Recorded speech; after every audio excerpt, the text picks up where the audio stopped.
Reason number 3, why you might be strong, but you still got no bounce, is you may be lacking starting strength.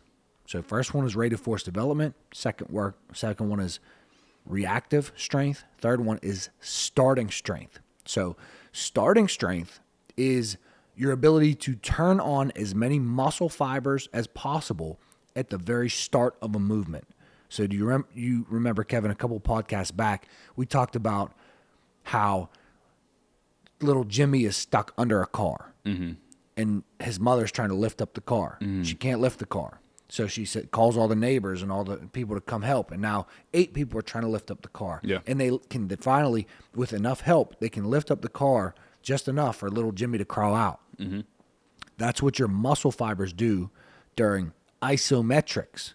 So isometrics is a great thing to do to improve your starting strength because it teaches your body to recruit more motor units, more muscle fibers.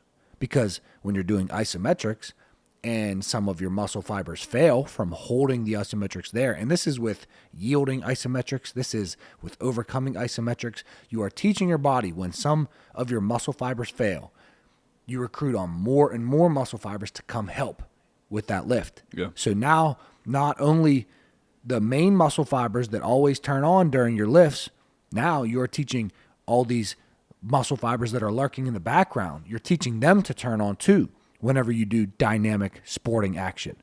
So one thing that you could do is your isometrics. So keep that in your training regimen if you are lacking starting strength. And another thing is you should work on reactive based training. And I don't mean reactive as in plyometrics like we just talked about with the sprints and the depth jumps. I mean like if you're doing a squat, Kevin, and I'm behind you, and you don't do the rep until I say go, and I make it random, and I say go, and you immediately, as fast as you can, go down and up. And then I say go, and you immediately, as fast as you can, go down and up. Mm-hmm. And you are waiting to react to an outside stimulus, whether it be auditory, like me saying go, or a visual stimulus, like I do with my athletes. I have this app. It's an app on your phone called Switched On Training, and you can put in colors, or you can put in numbers. You can do a lot with it, but I normally do the colors, and I'll put in red, green, and yellow. And it'll switch randomly from red, green to yellow. And every time it turns green, they do a rep as fast as they can. And when it's yellow and red, they're just waiting for that green to come back, waiting for the green to come back. And then green, boom, you go again. So it teaches you to react very quickly when you see that stimulus, improving your starting strength. That's interesting. I never knew that. That's definitely a new one to me.